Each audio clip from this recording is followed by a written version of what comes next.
श्री गुरुचरित्र अध्याय 20। ओम श्री गणेशाय नमः। श्री सरस्वत्यै नमः। श्री गुरुभ्यो नमः। श्री कुलदेवताय नमः। श्रीपाद श्री वल्लभ श्री नरसिंह सरस्वती नमः। दत्तात्रेय गुरुभ्यो नमः। नाम धारक ने कहा, हे स्वामी, अभी आपने कहा था कि श्री गुरु के प्रति मेरी श्रद्धा मेरे किसी पूर्वज की गुरु सेवा का फल है। मेरे वह पूर्वज कौन थे और उन्होंने श्री गुरु की सेवा किस प्रकार की? कृपया विस्तार पूर्वक बताइए। सिद्ध मुनि ने उत्तर देते हुए कहा, तुम्हारे एक पूर्वज जिनका नाम सायन देव था ने श्री गुरु की गंधर्वपुर में सेवा की थी और उनकी कृपा के पात्र बने। तुम्हारे पूर्वज सायम देव ने श्री गुरु की प्रसिद्धि सुनी और अत्यंत श्रद्धायुक्त अंतःकरण से गंगापुर आया और श्री गुरु को साष्टांग नमस्कार करके रोमांचित होकर उनकी स्तुति करने लगा।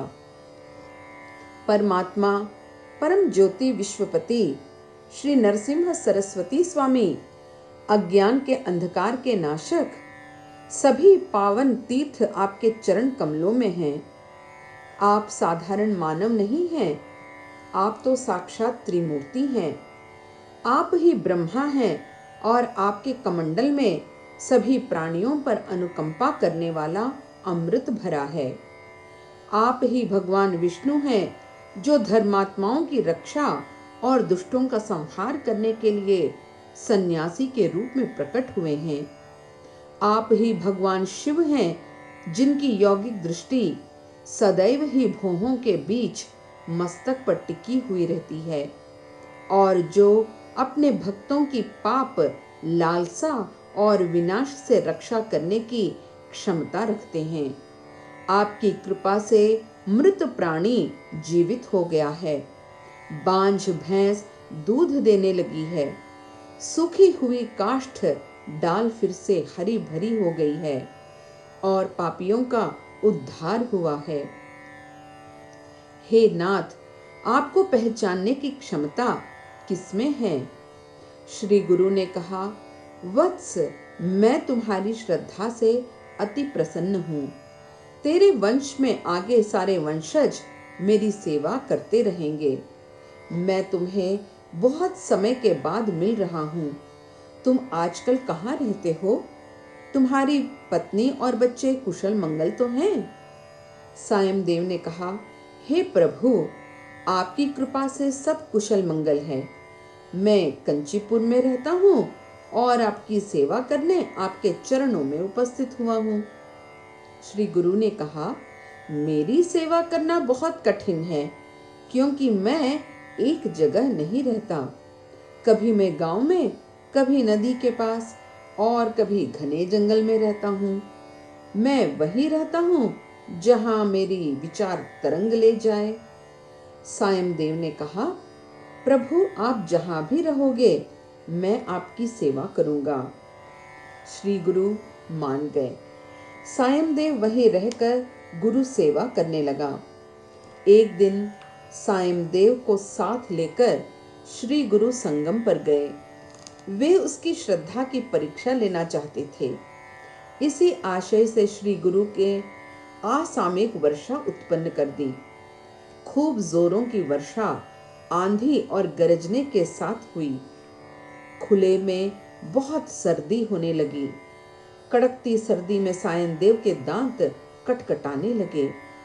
फिर भी उसने अपने वस्त्रों से श्री गुरु को हवा और पानी से बचाने की कोशिश की। 5 या 6 घंटों के बाद वर्षा कुछ कम हुई। तब गुरु ने उससे कहा कि मुझे ठंडी हवा बहुत परेशान कर रही है, मठ जाकर अग्नि ले आ। सायन देव अंधकार में बूंदाबांदी और कड़कती सर्दी के बीच अग्नि लाने गांव की ओर चला। बीच बीच में बिजली कौंधती थी। वह उसके प्रकाश से ही मार्ग ढूंढता मठ पहुंचा और अग्नि लेकर वापस लौटा। एक जगह रुककर वह उस स्थान को देखने लगा जहां श्री गुरु रुके हुए थे। उसी समय उसे अपने दोनों ओर भयानक नाग दिखाई दिए। सायनदेव बहुत डर गया और गुरु का नाम लेते लेते भागने लगा। कुछ दूरी पर ही उसे वेद ध्वनि सुनाई पड़ी जो कि संगम की ओर से आ रही थी। ध्वनि से अपना मार्ग ढूंढते हुए वह शीघ्र ही गुरु के पास पहुंच गया। वहां जाकर उसे यह देखकर आश्चर्य हुआ कि सर्दी और वर्षा से अप्रभावित श्री गुरु वहां पर आराम से बैठे हुए थे। श्री गुरु ने कहा, डरो मत, मैंने तो तुम्हारी रक्षा के लिए 2 नाग भेजे थे। इतने में ही सायमदेव के सामने दोनों सर्प आए और श्री गुरु को नमस्कार करके चले गए।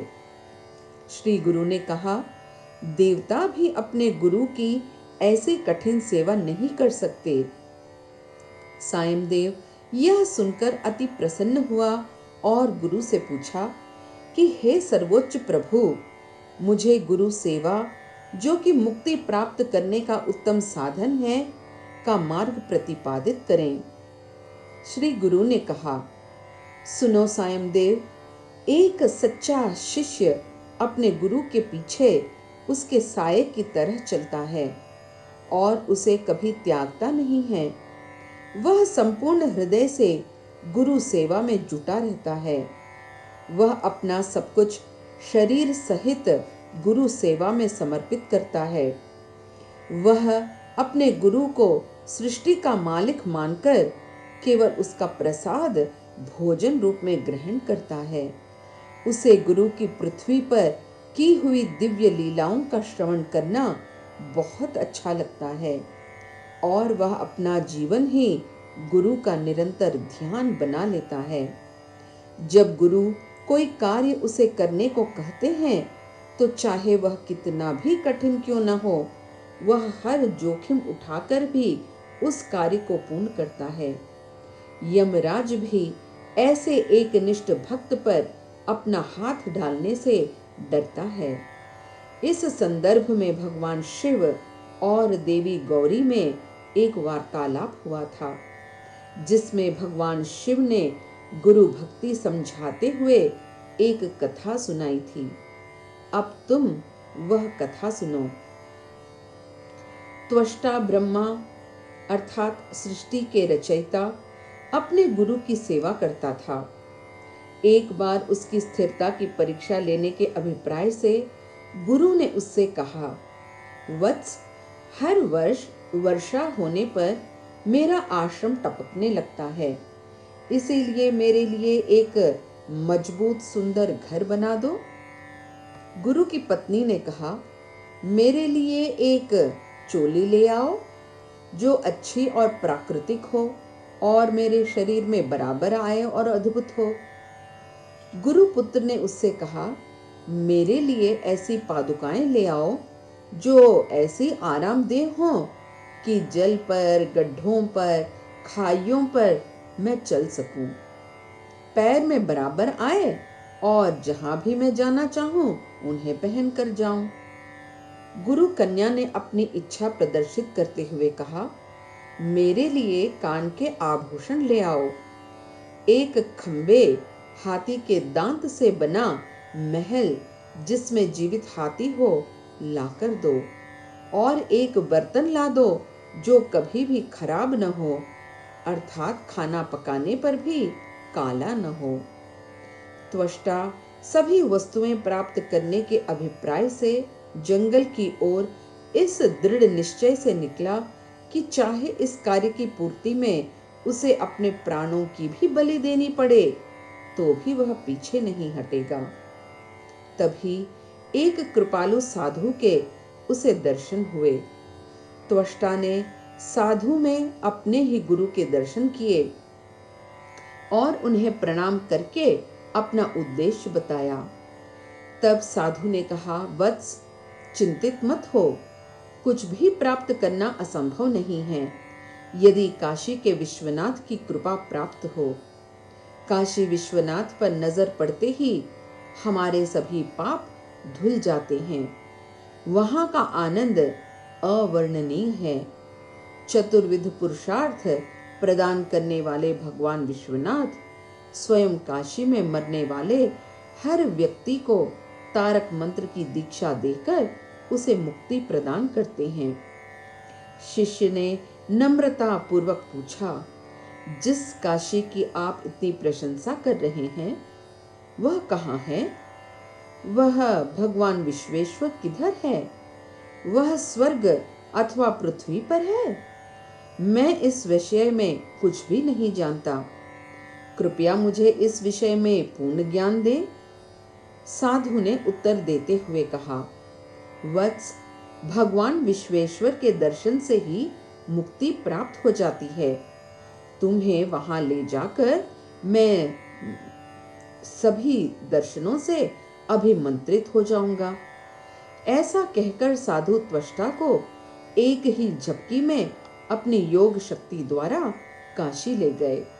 मार्ग में उसने बहुत से तीर्थ स्थानों के दर्शन कराए और हर तीर्थ स्थान की महिमा का विस्तार पूर्वक वर्णन किया।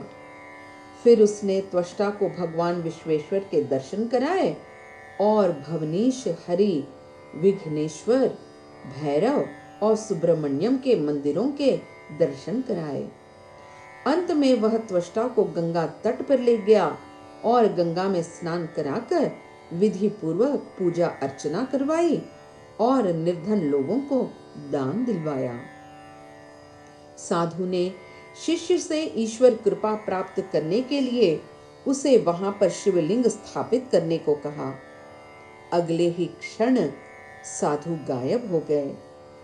त्वष्टा को तब ज्ञात हुआ कि साधु के रूप में उसके अपने ही गुरु उसके विश्वास की परीक्षा लेने और उसे अनुमंचित करने आए हैं। उनके अनुदेश के अनुसार त्वष्टा ने शिवलिंग की स्थापना की और विश्वास के साथ उसे पूजा। भगवान विश्वनाथ उसके सामने प्रकट हुए और कहा, वत्स, गुरु भक्ति से तुम पवित्र हो गए हो। तुम वास्तव में बहुत ही भाग्यशाली हो। अब बताओ तुम क्या चाहते हो? त्वष्टा ने ईश्वर को प्रणाम किया और कहा, प्रभु, मुझे वह सब वस्तुएं प्रदान कीजिए जो गुरु और परिवार के सदस्यों ने मंगवाई हैं। भगवान ने प्रसन्न होकर उसे आशीर्वाद देते हुए कहा, तुम्हें सभी कलाओं और विद्या में निपुणता प्राप्त होगी। अपनी निपुणता से तुम्हें तीनों लोकों में ख्याति प्राप्त होगी। ऐसा कहकर भगवान लुप्त हो गए। शीघ्र ही त्वष्टा अपने गुरु के पास लौट आया और जो कुछ भी गुरु अथवा गुरु परिवार के अन्य सदस्यों ने मांगा वह उन्हें दे दिया। गुरु अपने शिष्य की सूझबूझ से अति प्रसन्न हुए और उसे आशीर्वाद दिया कि वह सृष्टि के रचयिता ब्रह्मा के स्तर पर रहेगा और उसे अष्ट सिद्धि एवं नवनिधि प्राप्त होगी और उसे चिंताएं कष्ट नहीं देंगी। ऐसा वर पाकर शिष्य महाज्ञानी हो गया और संपूर्ण विश्व में उसे ख्याति प्राप्त हुई। यह कथा भगवान शंकर ने देवी गौरी को सुनाई। विश्व में हमें सदा ही गुरु सेवा करनी चाहिए और गुरु के आदेश का दृढ़ता से पालन करना चाहिए। सायमदेव आश्चर्यचकित होकर कहने लगा, आपने जो कुछ भी वर्णन किया है मैंने वास्तव में वह सब अपनी आंखों से देखा है। मैं कहाँ हूँ? काशी कहाँ है? और आप कौन हैं? मैंने वह सब देख लिया है जो पहले कभी नहीं देखा था। आप साधारण मानव नहीं हो, ना ही कोई देवता हो, अपितु आप तो परमात्मा हो। आप परब्रह्मा हो और सब कर्मों से ऊपर हो। आपने ही ब्रह्मा जी को बनाकर पूर्ण सृष्टि की रचना की और अपनी ही इच्छा से अनेक बन गए। जबकि आप गुणातीत हो, फिर भी अपने ही गुणों द्वारा पृथ्वी पर अवतरित हुए हो। यह भी आपके ब्रह्मांडीय नाटक का ही भाग है कि आप दुष्टों का संहार करते हैं। हे प्रभु नरसिंह सरस्वती, मैं आपको नमस्कार करता हूँ। पृथ्वी पर आपका अवरोहण धर्म की रक्षा के लिए हुआ है और देवताओं के लिए सुखद है। आपका अवरोहण सूर्योदय की भांति अज्ञान के घोर अंधकार का नाश करता है। आप विधि के रक्षक हैं। हे सतचित आनंद, आपने यह सन्यासी का रूप धारण किया है जो कि सभी प्रकार की अशुद्धता से परे है और जो सत्य को समर्पित है और पवित्रीकारक है। आप उन जीवों को मुक्ति प्रदान करते हो जो तात्विक अस्तित्व में समुद्र में खो जाते हैं। अपने गूंगे व्यक्ति को वाक शक्ति प्रदान की है। अंधे को दृष्टि, बांझ औरत को संतान, मृत व्यक्ति को जीवन और एक विधवा को उसका पति लौटाकर उसे सौभाग्यवती बनाया। आपकी दैविक शक्ति से असंभव भी संभव बन जाता है। हे मुक्त आत्माओं के आवास, आप मुक्ति प्रदान करने वाले और भक्तों की इच्छाएं पूरी करने वाले हो। आप अभाव, निर्धनता, पाप और लालसाओं का नाश करने वाले हो। वेदों ने आपको अवर्णनीय बतलाया है। हे योगियों के ईश्वर, आप में सभी तीर्थ विद्यमान हैं। आप पुण्यात्माओं के जीवन हो, भक्तों के पारस मणि हो। हे दैविक शक्तियों के खजाने, मैं आपके चरण कमलों की, जो कि पुण्य आत्माओं तक के लिए भी पावनता के केंद्र हैं, को पूजता हूँ। ज्ञानी लोग भी आपके चरणों के दिव्य रहस्यों को लेकर वाद विवाद करते हैं। हे पुण्यात्मा, आप वेदों से परे हैं और आपकी प्रकृति अवर्णनीय है। आप पूर्ण सृष्टि में अपने अष्ट शरीरों से व्याप्त हैं। हे प्रणव के मूल रूप, मैं आपको नमस्कार करता हूँ। आपका यह रूप जिसने भीमा और कृष्णा नदी के तट पर रहकर उन्हें कृतार्थ किया है और जो उनकी कृपा पात्र बनी है, शांत चित्त द्वारा मनन करने योग्य है। आप मुझे आशीर्वाद दें कि आपका यह पावन रूप मेरे हृदय में सदा बसा रहे। श्री गुरु ने कहा, वत्स, मैं तुम्हारे स्तुति स्तोत्र से अति प्रसन्न हूँ। मैंने तुम्हें अपने प्रति शुद्ध अनन्य भक्ति से अनुमंचित किया है, जो अन्य किसी भी इच्छा से दूषित नहीं हुई है। वास्तव में तुम्हारे सभी वंशजों में मेरे प्रति असीमित भक्ति होगी। अब तुम यवनों की सेवा छोड़ दो और अपने परिवार सहित यहीं पर रहो। सायमदेव ने गुरु के आदेश अनुसार चलकर उन्हें प्रसन्न किया। सायमदेव श्री गुरु की स्तुति करते हुए कहता था, हे त्रिमूर्ति, आप सर्वव्यापक परमात्मा हो। आपका ना आदि है और ना ही कोई अंत है। अपने पूर्व जन्मों के पुण्य के कारण ही मुझे आपके दर्शन हुए हैं। आपके चरण कमलों की धूल को स्पर्श करने से ही मैं पाप मुक्त हो गया हूँ। मैं, जो कि सदैव ही असंतोष की ज्वाला में जलता रहता था, आपके चेहरे को देखते ही शांत हो गया हूँ। जैसे पारसमणि के स्पर्श मात्र से ही लोहा स्वर्ण में परिवर्तित हो जाता है, उसी प्रकार मैं तात्विक अस्तित्व से उठकर आनंद की अवस्था में पहुंच गया हूँ।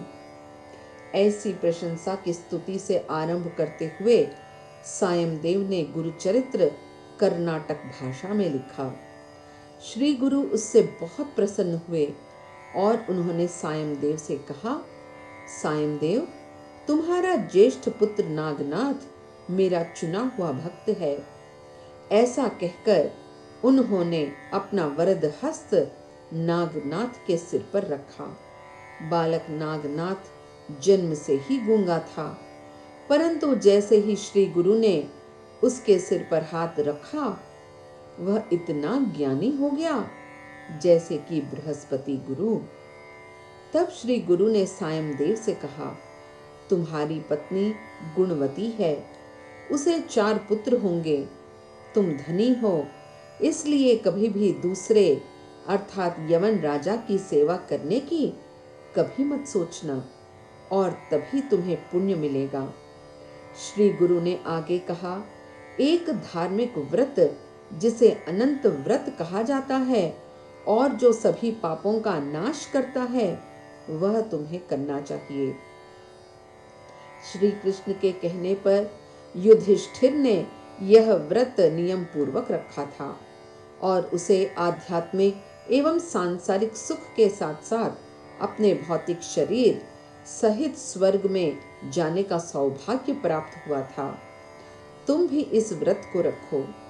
सायमदेव ने उत्तर देते हुए कहा, हे प्रभु, आप ही मेरे लिए अनंत हैं और आपकी सेवा करना ही हमारा व्रत है। फिर आप यह किस अनंत व्रत की बात कर रहे हैं? यह व्रत किस प्रकार करना चाहिए, कृपया विस्तार पूर्वक बताइए। श्री गुरु ने कहा, एक बार की बात है, दानवों के वास्तुक शिल्पी माया ने युधिष्ठिर के लिए एक अद्भुत महल का निर्माण किया, जिसमें कि राजसूय यज्ञ संपन्न कर सके। वह महल अति प्राकृतिक था। दुर्योधन ने प्रवेश करने पर जहां जल देखा, वह भूमि थी, और जहां कठोर भूमि देखी, वह वास्तव में जल था, और वह फिसल कर गिर गया। राजकुमारों की शाही सभा यह देखकर हंसने लगी, तो दुर्योधन ने अपने आप को अपमानित महसूस किया, और इस अपमान के बदले उसने जुए की अनौचित क्रीड़ा में धर्मराज युधिष्ठिर और उसके चारों भाई और पत्नी द्रौपदी को जीतकर फिर उन्हें वन में जाने का आदेश दिया। धर्मराज युधिष्ठिर अपने भाइयों और पत्नी सहित जंगलों में जाकर कष्टों भरा असुरक्षित जीवन व्यतीत करने लगे। कुछ समय बाद जब श्री कृष्ण उन्हें मिलने वहां पर आए, तो धर्मराज ने अपनी दुख भरी कहानी सुनाते हुए पूछा, हे प्रभु, आप तो अपने भक्तों के रक्षक कहलाते हैं, क्या आपको हमारे कष्टों के विषय में कुछ भी ज्ञात नहीं है? श्री कृष्ण ने कहा, हे धर्मराज, पूर्व जन्म के कर्म फलित होकर ही रहते हैं, परंतु जो मेरे भक्त हैं उन्हें कोई यातना नहीं पहुंचा सकता। तुम अनंत व्रत रखो। मैं ही भगवान अनंत हूँ और यह व्रत मुझे अति प्रिय है। मैं ही सर्वव्यापक ईश्वर हूँ, हर स्थान में मेरा ही वास है। जो कुछ है मैं ही हूँ, अस्तित्व का हर रूप मैं ही हूँ। मैं कर्म, प्रेरणा और जीने के अस्तित्व से ऊपर हूँ।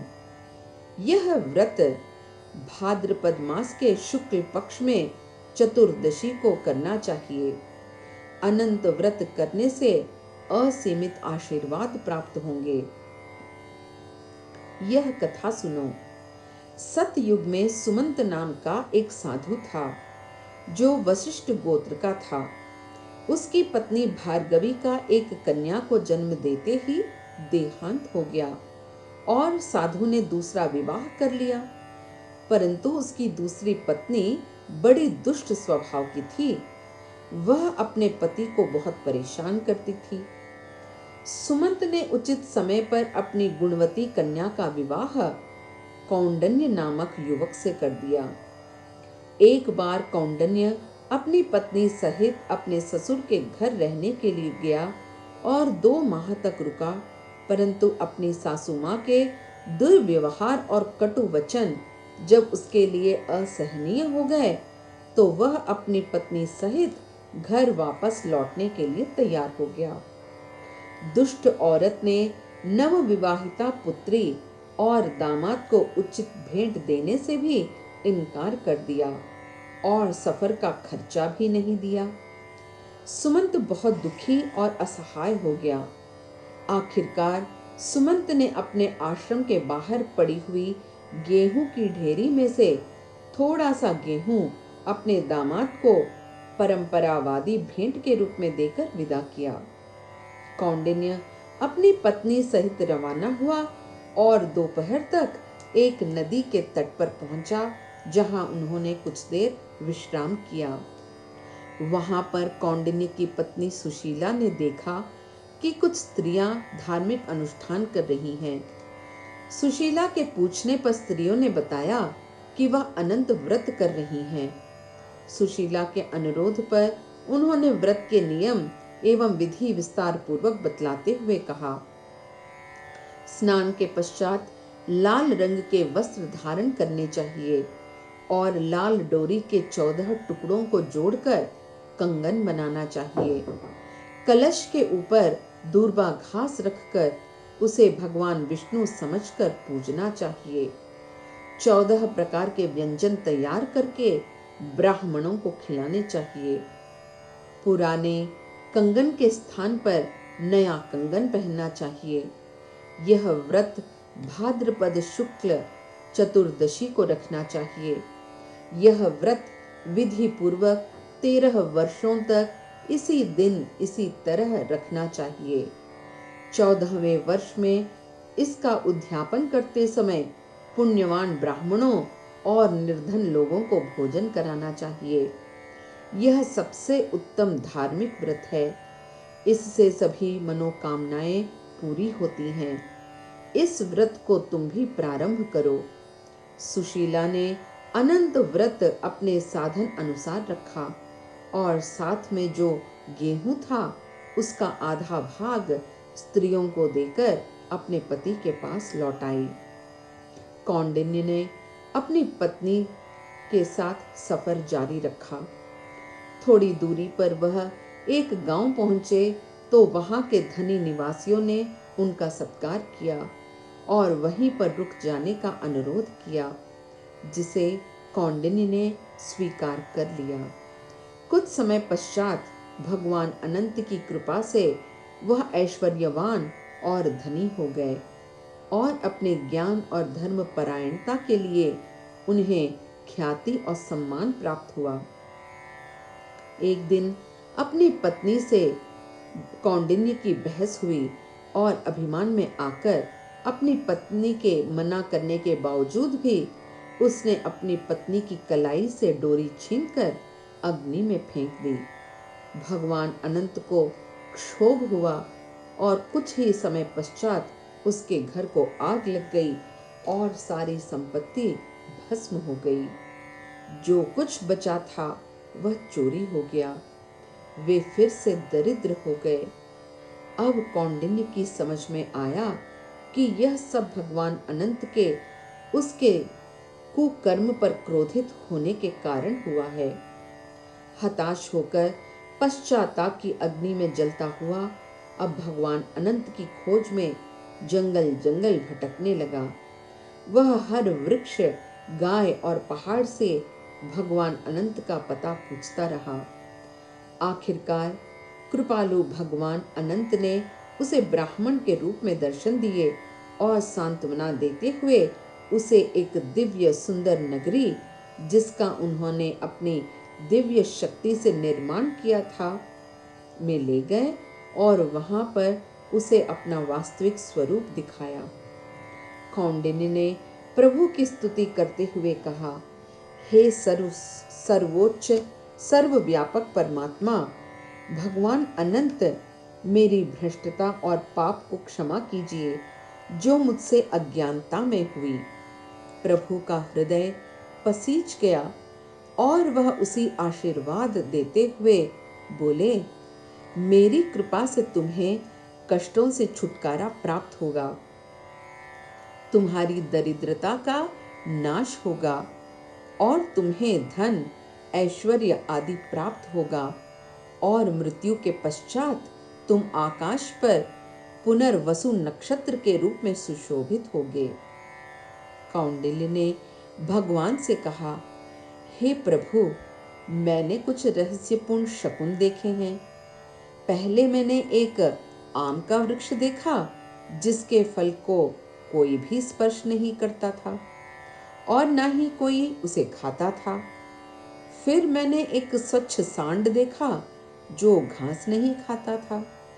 तीसरी बार मैंने 2 तालाब देखे जिनके जल से कोई भी प्राणी अपनी प्यास नहीं बुझा सकता था। आगे चलकर मैंने एक उदास गधा और हाथी देखा और अंत में एक वृद्ध ब्राह्मण को देखा।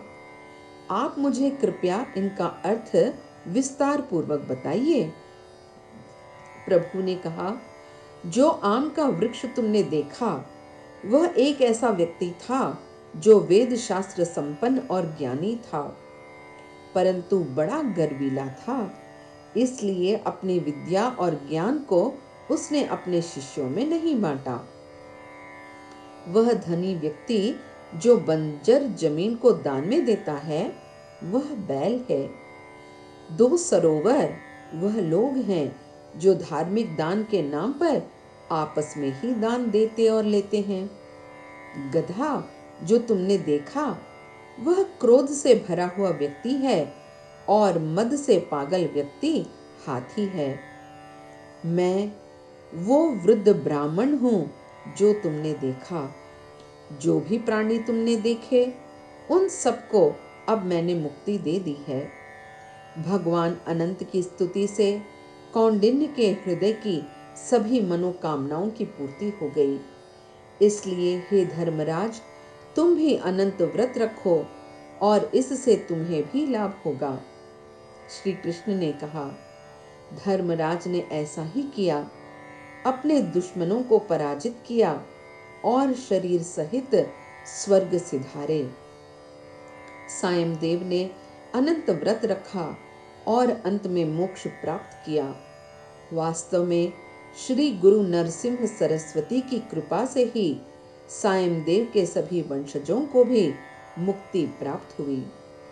हे नाम धारक, तुमने ऐसे धार्मिक परिवार में जन्म लिया है। तुम तो अवश्य ही यह सांसारिक भव सागर पार कर उस अविनाशता के ईश्वर तक पहुंच जाओगे। सिद्ध मुनि ने कहा। इति अध्याय 20 समाप्त। श्री दत्ताय गुरुवे नमः। श्रीपाद श्री वल्लभाय नमः। श्री नरसिंह सरस्वत्यै नमः।